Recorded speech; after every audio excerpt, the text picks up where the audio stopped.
like Galileo dropped the orange. የሳይንስ ፕሮግራማችንን አሁን ኦፊሻሊ ጀመርን ያው እኔ ስኖር መቼም የተጠበቀ ፕሬዲክተብል ነው ፕሮግራሚ እኔ ካለው አብይ ፕሮግራሙን እናቋለን ሲለኝ ነበር ቹቹ ሰሞኑን ያው እና ያው እንደምትጠብቁት የሳይንስ ፕሮግራሚን ይጀላችሁ ቀርብ ያለው ሳይንስ ፕሮግራሙን ከጸጋዬ ጋር ዛሬ በመተባበር እናቀርብላችኋለን ዛሬ ልናቀርብላችሁ ወይም ልንዳስሰው የወደድነው ወይም የፈቀድነው ብዙ አበሾችን የሚያካትል ርድብን ያደረጋቸው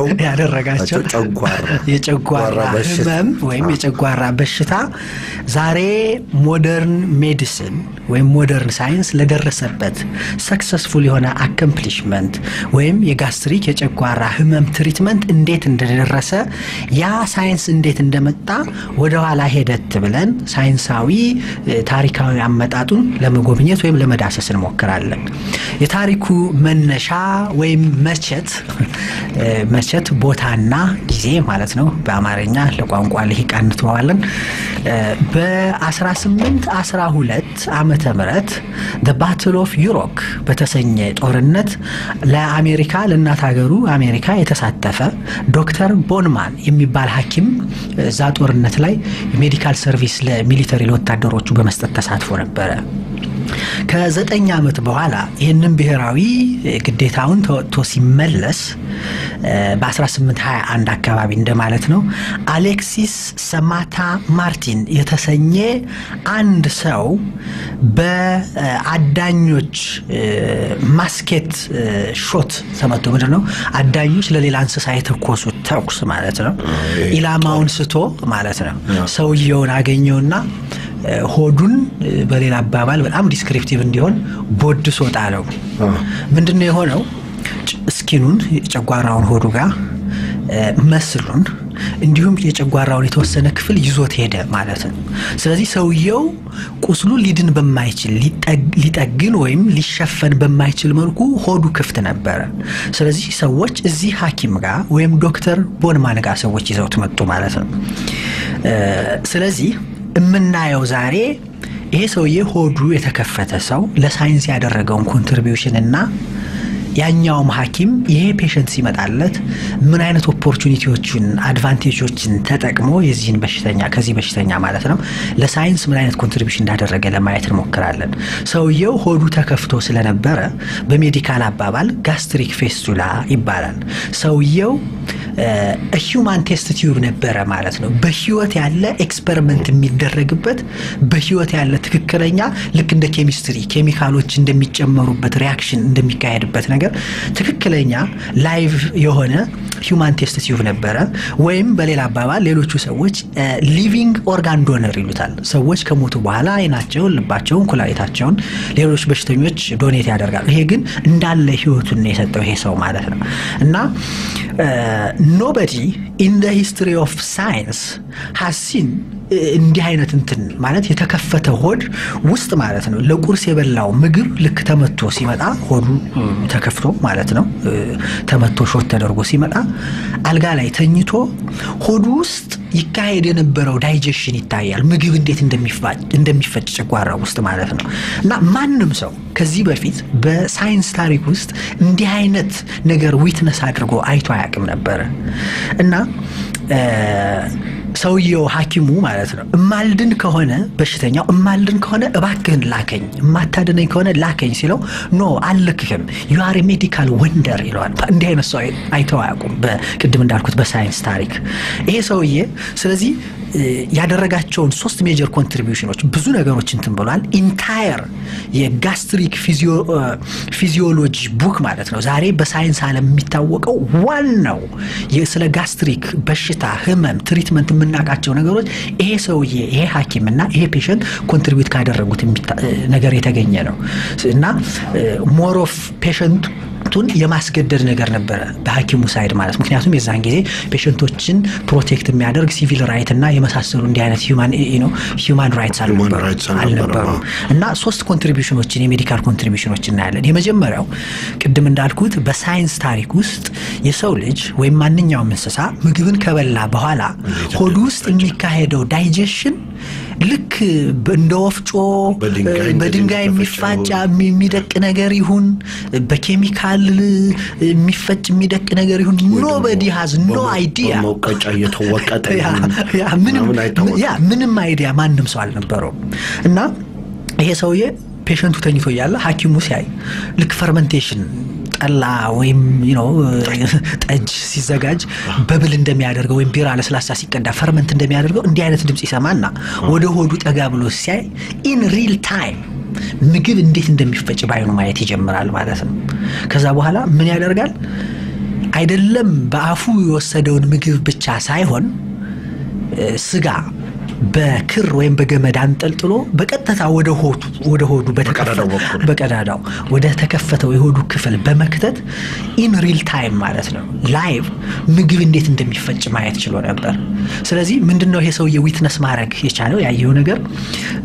የሚመስለው ለምሳሌ በርገር ከማክዶናልድ ወስደን ሃይድሮክሎሪክ አሲድ ውስጥ ብናሰምጠው በተወሰኑ ደቂቃዎች ውስጥ ወደ ምን እንደሚቀየር ማየት እንችላለን ወደ ጥቁር ጥላሸት ነገር ይቀየራል በመፈጨቱ በኬሚካል ሪአክሽን ማለት ነው ቅድም እንዳልኩት ከዛ በፊት ምግብ እንዴት እንደሚፈጭ አይታወቅም ነበር ይሄ ሰውዬ የምግብ ዳይጀሽን ኬሚካል ሪአክሽን መሆኑን ለመጀመሪያ ጊዜ ማየት የቻለ ለሳይንስ ኢንትሮዲዩስ ማድረግ የቻለ ሰው ነበር ነው ሌላኛው ሁለተኛው ኮንትሪቢዩሽን ማለት ነው በአፍ ከተወሰደ በኋላ ፔሸንቱ ምግቡን በአፍ ከወሰደ በኋላ ሆድ ውስጥ ይደርስና በጨጓራ መፈጨት ይጀምራል ነገር ግን ቅድም እንዳለው ኤክስፐሪመንት ሲያደርግ ሰውየው በቀጥታ ምግቡንም ወደ ሆዱ በመክተት እንዴት እንደሚፈጭ ማየት ችሎ ነበር ሁለቱን ሲያወዳድር the pace of ወይም the speed of digestion ማለት ነው በአፍ የተወሰደው ምግብ በፍጥነት ዳይጀስት ይደረጋል ስለዚህ ለምንድነው ይሄ የሆነበት ምክንያት አፍ ውስጥ ያለ ምግብ ሜካኒካሊ በጥርስ ይፈጫል ያ ብቻ ሳይሆን ምራቅ ውስጥ ያሉ ኢንዛይሞች ቲያሊንን አይነት ነገሮች ዳይጀሽኑን ትንሽ ጀምረው ወደዛ ስለሚልኩት ለዛ ነው ፋስት የሚሆነው ስለዚህ ይሄንን ነገር ለማረጋገጥ ተችሏል ማለት ነው ሶስተኛው ሌላ ሜጀር የሆነው የተገኘው ኮንትሪቢዩሽን ወይም ኖሌጅ ምንድነው ጨጓራ ውስጥ ያለው የኬሚካል ሱፕ ወይም ጋስትሪክ አሲድ የመሳሰሉት ነገሮች ቀዝቃዛና ሞቃት በሚሆኑበት ጊዜ መቼ ነው የተሻለ መፈጨት የሚችለው የሚለው ነገር ሰውየው ዊትነስ ማድረግ ይችላል ሁላችሁም እንደምትገምቱት ሞቃት በሆነ ጊዜ ቴምፕሬቸሩ ዛውስ ቴምፕሬቸሩ ሞቅ ያለ ጊዜ ፔስ ኦፍ ዳይጀሽን ወይም ስፒድ ኦፍ ዳይጀሽን ፋሲሊቴት ይደረጋል ይሄ የሚደረገው ለምንድነው በኬሚስትሪ እንደምናቀው ለምሳሌ ውሃ ስናፈላ ቴምፕሬቸሩን የውሃውን ቴምፕሬቸር ሬዝ ያደረገው ስለሆነ ውሃ ስናፈላ ሞለኪውሎች ወይም የውሃው ፓርቲክሎች የበለጠ በፍጥነት ሲሯሯጡና በብል ሲያደርግ እንትን ሲል ማለት ስለዚህ የሆነ ነገር የበለጠ ሞባይል ነው ሬስትለስ ነው ሞሽን አለው ማለት የተፈለገውን ግብ ቶሎ ይመታል መገናኘት ያለባቸው ነገሮች ቶሎ መገናኘት ይችላሉ ሪአክሽን ፋሲሊቴት ያደርጋል ስለዚህ ያንን ኬሚስትሪ ላይ የምናቀው ዕውቀታችንን የሰው ልጅ ዳይጀሽንም ላይ ሃፕን እንደሚያደርግ ይሄ ሰውዬ ለማረጋገጥ ይችላል ማለት ነው በእነዚህ ባደረጋቸው ነገሮች ይሄ ሐኪም ዶክተር ቦንማን ማለት ነው the father of gastrophysiology ለመባል ይችላል ባደረገው ኮንትሪቢዩሽን ቅድም እንዳልኳችሁ አንድ መጽሐፍ ነው ከዚህ ሰውዬ የጻፈው ማለት ነው ሰውየው መጨረሻ ላይ መሮት ፔሸንቱ ማለት ነው ማይድን መሆኑን ሲያቅ ጠፍቶ ወደ ካናዳ ሄደ ማለት ነው ሐኪሙ ፔሸንቱ የት እንዳለ ለማወቅ አንድ አመት ተኩል ወሰደበት ከአንድ አመት ተኩል በኋላ ትሬስ አድርጎ እንደገና አመጣው አግባብቶ ማለት ነው አባብሎ አመጣው ከዛ በኋላ ግን ተመልሶ እንዳያመልጥ እንዳይሄድ በአሜሪካ ሚሊተሪ ያስመዘገበውና የሚሊተሪ ኮሚትመንት ውስጥ አስገባው አንድ በዛን ጊዜ በነበረው ህግ ለሚሊተሪ ኮሚትመንት ከፈረምክ ጠፍተ ብትሄድ እንደ ትሪዝን እንዳገር መከዳት ስለሚታይ በዛ ለማሰር ነበር ያደረገው አሁንም ፔሸንቱ የተወሰነ ጊዜ ሰርቭ ካደረገ በኋላ ብርም እየተሰጠው እየተከፈለው ማለት ነው ሐኪሙ እየከፈለው ከራሱ ከኪሱ ያወጣ ለሳይንስ ኮንትሪቢዩሽን ሲል እየከፈለው አሁንም እንደማይድም መሆኑን ሲያቅ ከሁለቱ ልጆቼ አንዱ ሞቱ ስለዚህ ለለቅሶ መሄድ ፈልጋለሁ ብሎ ሚስቱን ይዞ ጠፍቶት ለዘላለም ጠፍቶ ቀረ ወደ ካናዳ ሄዶ ተደበቀ ወይም አመለጠ ይባላል ፔሸንቱ አሌክሲስ ሴማንታ ማርቲን በ86 አመቱ ነው የሞተው በሞተበት ጊዜ ያ የተከፈተው የሆዱ ክፍል አልተዘጋም ነበር ለዘላለም ኦፕን ነበር ማለት ነው በህይወት ዘመኑ ሁሉ በመጨረሻ ላይ ሲሞት የአሌክሲስ ቤተሰቦች እንደገና ሰዎች ቆፍረው አውጥተው የሰውየውን ጨጓራ ወይም ሰውነት ለሳይንቲፊክ ፐርፐዝ እንዳይጠቀሙበት ሰውነቱ ዲኮምፖዝ እስኪያደርግ እስኪበሰብስ ጊዜ ጠብቀው ነበር የቀበሩት ማለት ነው ግን የሞተበት ቦታ ላይ ኤፕሌግ ማርክ ተደርጓል ወይም መቃብሩ ላይ የተጻፈ ጽሁፍ ነበር ያ ጽሁፍ ምን ይላል እንዴት ይነበባል through his affliction he served all humanity ይላል ትርጉሙ ወደ አማርኛ ለመመለስ ብንሞክር ልክ መጽሐፍ ቅዱስ ላይ ካለው ጋር ይመሳሰላል በርሱ ቁስል እኛ ተፈወስን የሚል አይነት መልእክት ያለው ይመስላል በርግጥም ነው በዚህ ሰውዬ ከዚህ ሰውዬ body of knowledge በተገኘው ዕውቀት if not millions በየአመቱ thousands ሰዎች at least ይሞቱ ነበር በየአመቱ ማለት ነው ይሄ ሰውዬ ባደረገው የሜዲካል ኮንትሪቢዩሽን ግን ማለት ነው በታወቀው ሳይንሳዊ ዕውቀት ብዙ ሰዎች ከሞት መትረፍ መዳን ችለዋል ማለት ነው ስለዚህ አንዳንድ ሳይንስ የሄደባቸው ፓዞች ብሩታል ሊሆኑ ይችላሉ ለምሳሌ እዛ ሰውዬ ላይ የተደረገው ነገር ስናስብ ማለት ነው ነገር ግን ደሞ የተገኙትን ጥቅሞች ይሄ ሁሉ ሚሊዮን ህዝብ እስከዛሬ ይሞት ነበር የሚለውን እንዲህ አይነት ትሪትመንት ይሄ ዕውቀት ባይመጣ ኖሮ ስናስብ ኦኬ መደረግ ነበረበት ለማለትም ቴምፕትድ እንሆናለን አንዳንዴና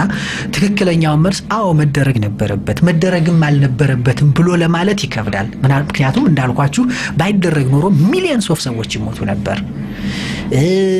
ባይደረግ ኖሮ ማለት ነው ገባኝ ሲደረግ ደግሞ ይሄ ሁሉ ሰዎች ተርፈዋልና ያንድን ሰው ህይወት ከሌላኛው ከብዙ ሚሊዮን ሰዎች ጋር ጀጅ ማድረግ መፍረድ ወይም መወሰን ይሆናል ዞሮ ግን ያ ሰውዬ እንዴት ተደረገበት ሰው እኔ ብንሆንስ ብለን ስናስበው ደግሞ ለመፍረድ ይከብዳልና ይሄንን እስቲ ተወያዩበት ለማለት ነው ርዕሱን ያመጣ ነው በነገራችን ላይ የሌላ ጊዜም በተመሳሳይ ርዕስ ቪዚት ለማድረግ እንደምሞክረው ለብሬን ሰርጀሪ ወይም ለሜንታል ኢልነስ ያሉን ሳይንቲፊክ ዕውቀቶች ከዚህ የመጡ ናቸውና በተመሳሳይ እንትን ወላጆች ልጆቻቸውን ዴይኬር ሲያስቀምጡ ዴይኬር የሚሰሩ ሰዎች በሐኪሞች ኮራፕት ተደርገው ብር ተከፍሏቸው ወላጆች በማያውቁበት ሁኔታ ልጆች ለኤክስፐሪመንታል ሳይኮሎጂ ወይም ለብሬን ቶርቸር ይዳረጉ ነበር ከዛ በተገኘው ዕውቀት ነው ዛሬ ሚሊዮንስ ኦፍ ፒፕል ከሞት የዳኑት ወይም ሪከቨር እንዲያደርጉ የተደረገው እና እነዛ ጥቂት ህፃናት ላይ በተደረገው ግፍ ወይም ቶርቸር ወይም ስቃይ መከራ ያገኘነው ጥቅም የትየለሌ ነው ግን እነዛ ልጆች መሰቃየት ነበረባቸው ወይ ስንል ማንንም ሰው የለበትም ይላል አንዳንዶቹ ሰዎች ደግሞ ቅድም እንዳልነው አይ ጥቂት ሰዎች መከራውን ሳክሪፋይስ አድርገው ከፍለው ይሄ ሁሉ ድህነት ቢገኝ ይላሉ አሁንም ራይት ሮንግ ነው ለማለት ይከብደናል ነገር ግን እንድትወያዩበት ነው ይሄንን እንትን ያመጣነው ጸግሽ እስቲ የቀረን ደቂቃ 3 ደቂቃ ነው በዘፈን ጋብዘን እንድንለይ እስቲ አስተያየተን ስጠን ያው እንግዲህ እኛ አቢ በሚገርም በጥሩ ሁኔታ ተንትነዋል መጨመረው ነገር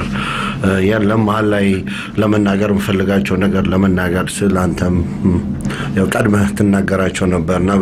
በጥሩ ሁኔታ ስለተነተንከው ምለው ነገር የለም ያው እንግዲህ በተመሳሳይ ፕሮግራም ያገናኘን ማለት ሁለት ከመዝጋታችን በፊት ፕሮግራማችን ሁለት አስተያየቶች አለን keep it up doing good job you are true Ethiopian we are together ሚል ደርሶናል እናመሰግናለን ስም የለም ሌላ ሁለተኛ አስተያየትም say hello to Dagi and Momina who live in Edmonton ይላል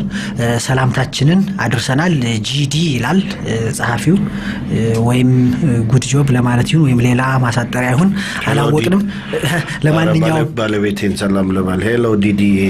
የሰማች ነው እሷ እንግዲህ በዚህ ላይ ማስተያየት ልካነች ሃያኒ ቢያለው እንግዲህ ይቀጥላል በሚቀጥለው ሙዚቃ እንሰናበታችኋለን ደግመን ምናልባት የዛሬ ወርን እስከማገኛችሁ በሌላ ፕሮግራም እንናፍቃለን መልካም ሰንበት በሚቀጥለው ሙዚቃ እንሰናበታለን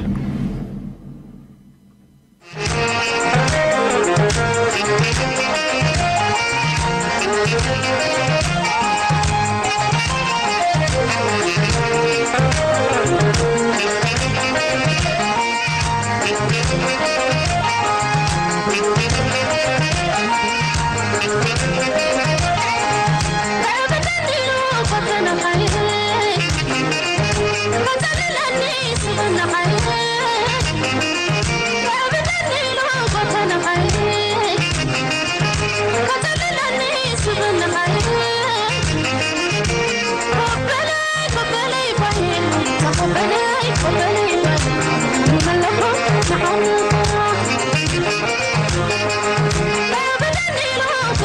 Bye.